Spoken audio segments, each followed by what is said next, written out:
Good morning. Times now of Bharat पर fit India का super hit bulletin आप देख रहे हैं। आपके साथ खबरों में मैं हूं साक्षी मिश्रा। गुड मॉर्निंग, मैं हूं आपके साथ श्वेता श्रीवास्तव। तो देश दुनिया की तमाम बड़ी खबरें लेकर एक बार फिर से हम हाजिर हैं। तो आपको बताएंगे आज देश की बड़ी खबरें कौन सी है जिस पर पूरा दिन नवभारत आपको अपडेट देगा। इसके अलावा दुनिया में क्या हलचल है वो भी बताएंगे, तो बने रहिए हमारे साथ।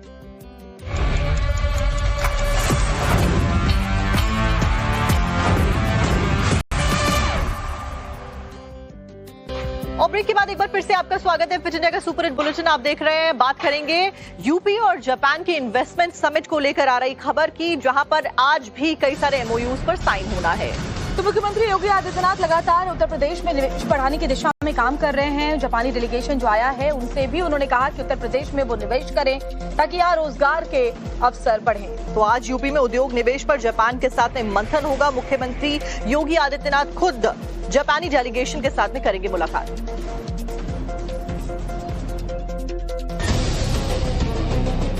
यूपी की योगी सरकार का लक्ष्य उत्तर प्रदेश को $1 ट्रिलियन की अर्थव्यवस्था वाला राज्य बनाने का है, जो राज्य सरकार की एक बड़ी आर्थिक योजना है, जिसको लेकर मुख्यमंत्री योगी आदित्यनाथ पिछले 9 सालों से अपने मिशन पर हैं। अपने अभियान को आगे बढ़ाने के उद्देश्य से आज जापानी डेलीगेशन से यूपी सरकार की बड़ी मुलाकात होने जा रही है। सबसे पहले जापानी प्रतिनिधिमंडल यूपी की राज्यपाल आनंदीबेन पटेल से मुलाकात करेगा।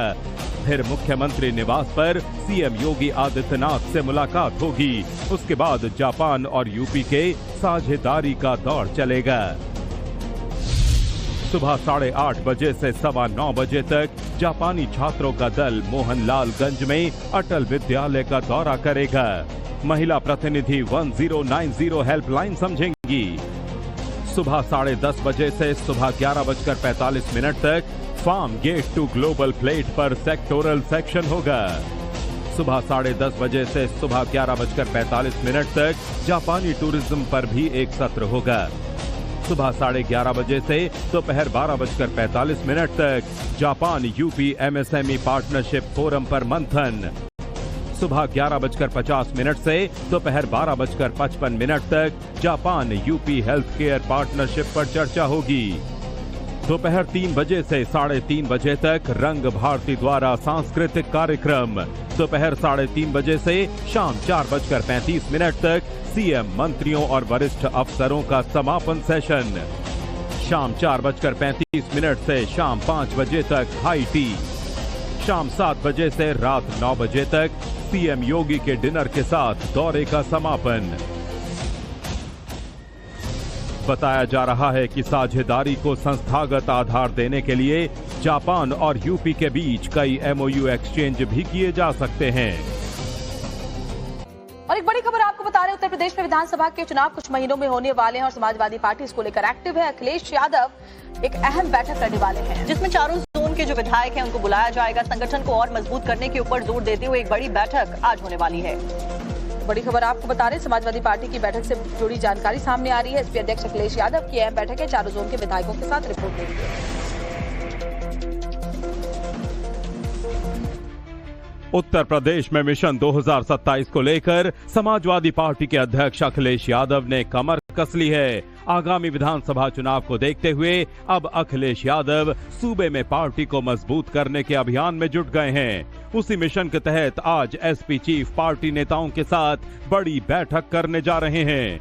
इस मीटिंग में एसपी मुखिया चारों जोन के विधायकों से मुलाकात करेंगे, जिसमें एसपी विधायकों से ग्राउंड रिपोर्ट की जानकारी ली जा सकती है। इसके अलावा पार्टी को धार देने के लिए बड़ी जिम्मेदारी भी दी जा सकती है। बताया जा रहा है कि इस मीटिंग में यूपी के हर तबके के लोगों को जोड़ने पर चर्चा होगी, ताकि चुनाव के वक्त ये वोट में तब्दील हो सके। बैठक के बाद अखिलेश यादव एक प्रेस कॉन्फ्रेंस भी करेंगे, जिसमें मीडिया के सामने मीटिंग की जानकारी साझा करने के आसार हैं। इससे पहले गुरुवार को पार्टी के प्रदेश अध्यक्ष ने सहारनपुर में पार्टी नेताओं के साथ समीक्षा की। बैठक में चुनावी रणनीतियों पर मंथन किया गया। मीटिंग में एसपी के कई नेता और कार्यकर्ता मौजूद रहे। उसके बाद मीडिया से बातचीत में बीजेपी पर नफरत की राजनीति का आरोप लगा दिया। समाजवादी विचारों के लोगों ने सदैव हर समाज के लोगों का सम्मान किया है, हर समाज के लोगों को इज्जत दिया है। भारतीय जनता पार्टी इस देश में नफरत का खेल खेला है। नफरत के हिसाब से उन्होंने हर धर्म को, जातियों को अलग अलग टुकड़े में भी बांटने का काम किया है। इस बीच कांग्रेस सांसद इमरान मसूद को बड़ा झटका लग सकता है। उनके दामाद शायान मसूद ने गुरुवार को अखिलेश यादव की मौजूदगी में समाजवादी पार्टी का दामन थाम लिया। इस दौरान बेहट विधायक उमर अली खान एवं पूर्व विधायक माविया अली भी मौजूद रहे। शायान मसूद के सपा में शामिल होने से सहारनपुर और पश्चिमी उत्तर प्रदेश की सियासत में नए राजनीतिक समीकरण बनने की चर्चा तेज हो गई है। शायान मसूद के एसपी में शामिल होने पर अखिलेश यादव को कितना फायदा मिलेगा, ये तो आने वाले समय में ही पता चल पाएगा। लेकिन शायान मसूद के जरिए समाजवादी पार्टी की कोशिश मुस्लिम वोट बैंक को साधने की जरूर है। नरेंद्र मोदी का सपना है साल 2047 तक भारत को एक विकसित देश बनाना, और उसी को लेकर एक बड़ी बैठक एक बार फिर से की गई है। तो प्रधानमंत्री मोदी ने सचिवों के साथ एक हाई लेवल मीटिंग की और इस दौरान लंबी अवधि की सोच के साथ देश का भविष्य तय करने का जो रोड मैप होगा उस पर जोर दिया गया। देखिए रिपोर्ट। प्रधानमंत्री नरेंद्र मोदी ने गुरुवार को दिल्ली में अपने सरकारी निवास पर केंद्रीय सचिवों के साथ तीसरी बार हाई लेवल बैठक की, जिसमें उन्होंने इंफ्रास्ट्रक्चर और कनेक्टिविटी, सुरक्षा और विदेश मामलों, गवर्नेंस से जुड़े मंत्रालयों और विभागों के भविष्य के कार्य एजेंडे पर चर्चा की। प्रधानमंत्री मोदी ने बैठक के दौरान सभी मंत्रालयों के सचिवों को लंबे समय को ध्यान में रखकर योजनाएं बनाने की नसीहत दी है। पीएम मोदी ने डेटा को राष्ट्रीय संपत्ति बताते हुए बेहतर इंटरऑपरेटेबिलिटी और इस्तेमाल की अपील की है। प्रधानमंत्री ने आर्टिफिशियल इंटेलिजेंस का बेहतर इस्तेमाल करने और जरूरी निगरानी करने का निर्देश दिया है। डिफेंस इंडस्ट्री को वैश्विक स्तर पर प्रतिस्पर्धी बनाने, रिसर्च इनोवेशन और मैरीटाइम सेक्टर मजबूत करने पर भी जोर दिया है। पीएम ने बैठक में विश्वविद्यालयों और युवाओं के साथ संवाद बढ़ाने पर जोर दिया है। प्रधानमंत्री ने सभी विभागों को मिलकर काम करने और टीम भावना से काम करने की सलाह दी है। प्रधानमंत्री मोदी ने सचिवों को कई मूल मंत्र दिए। उन्होंने कहा कि सचिव सिर्फ तत्काल चुनौतियों और आंकड़ों तक सीमित न रहें, बल्कि देश के भविष्य को ध्यान में रखते हुए लंबे समय तक का नजरिया रखें, ताकि विकास को रफ्तार मिल सके। लगातार बारिश की वजह से उत्तर प्रदेश में कई जिलों में हालत खराब है। वाराणसी की बात करें तो गंगा और वरुणा नदी उफान पर है। वहीं दूसरी तरफ प्रयागराज में से भी कुछ ऐसी तस्वीरें सामने आई हैं, कैसे संगम का पानी उफान पर है, आपको दिखाते हैं।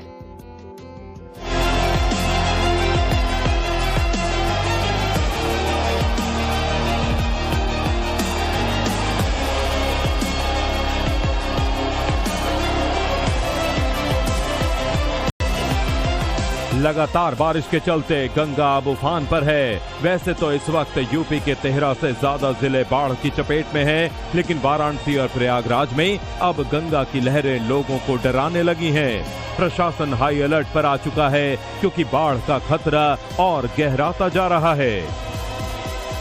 वाराणसी और आसपास के इलाके में जिस तरीके से बाढ़ का खतरा गहराता जा रहा है, उसके बाद जो प्रशासनिक टीम है वो भी हरकत में आ गई है।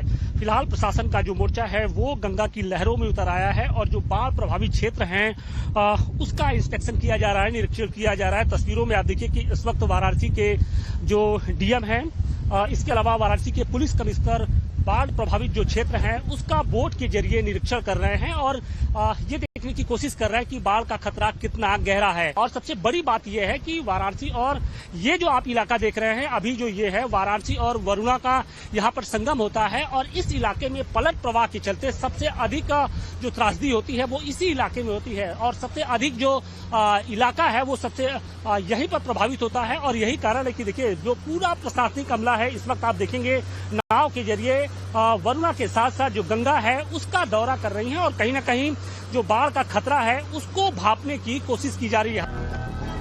सिर्फ गंगा ही नहीं, वरुणा में भी बाढ़ का खतरा बढ़ गया है, क्योंकि वरुणा का जल स्तर लगातार बढ़ रहा है।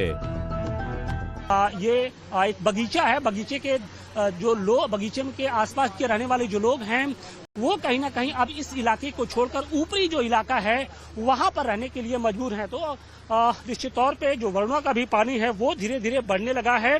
सबसे बड़ी बात यह है कि इस इलाके में जो राहत और बचाव कार्य है उसको कर पाना थोड़ा सा मुश्किल होता है, क्योंकि यहाँ तक नाव पहुँच पाना आसान नहीं होता है। लिहाजा अब प्रशासनिक जो टीम है वो अब मुस्तैद हो गई है। प्रयागराज में भी गंगा और यमुना का जल स्तर तेजी से बढ़ रहा है। संगम क्षेत्र में जहां कभी सड़कें हुआ करती थीं, वहां अब पानी ही पानी नजर आ रहा है। गंगा और यमुना दोनों ही नदियां उफान पर हैं और इस वक्त हम मौजूद हैं संगम क्षेत्र में, जहां 2 पहिया और 4 पहिया वाहन चलते थे, अब उन सड़कों पे जो है नाव चल रही हैं। पीछे तस्वीरों में आपको दिखाने की कोशिश करेंगे। ये देखिए, ये संगम क्षेत्र में जो दुकानें जो लगती थी वो पूरी तरीके से जलमग्न हो चुके हैं। तमाम जो घाटे हैं वो पूरी तरीके से डूब चुके हैं। सड़कें जो हैं वो पूरी तरीके से आप देख सकते हैं, जहां तक भी आपकी नजर जाएगी सिर्फ आपको यहाँ पर पानी ही पानी दिखाई देगा। यहाँ तक कि गंगा का पानी जो है लेटे हुए हनुमान मंदिर की चौखट तक पहुंच चुका है। गंगा के बढ़ते जलस्तर का अंदाजा इसी से लगाया जा सकता है कि गंगा का पानी लेटे हुए हनुमान मंदिर के चौखट पर पहुंच चुका है। आप देख सकते हैं तस्वीरों में, गंगा का पानी जो है वो हनुमान मंदिर के मुख्य द्वार तक या यूं कहें बाउंड्री तक जो है पहुंच चुका है। बढ़ते जल स्तर का अंदाजा इसी बात से लगाया जा सकता है कि मां गंगा का पानी अब लेटे हुए हनुमान मंदिर के द्वार तक पहुंच गया है। और इसके साथ ही हालात अगर इसी तरीके से बने रहें और जल स्तर लगातार बढ़ता रहा तो वो दिन दूर नहीं जब मां गंगा का पानी मंदिर के अंदर पहुंचकर बजरंग बली को स्नान करा सकता है। ये लेटे हुए हनुमान मंदिर का जो मुख्य द्वार है वहां इसके चौखट तक, उसकी सीढ़ियों तक जो है पानी पहुंच चुका है। और अब कुछ ही घंटों में या यूं कहें कि अगले दिन जो है मां गंगा किसी वक्त भी लेटे हुए बजरंग बली को स्नान करा सकती है। प्रयागराज से विनय सिंह रघुवंशी, टाइम्स नाउ भारत।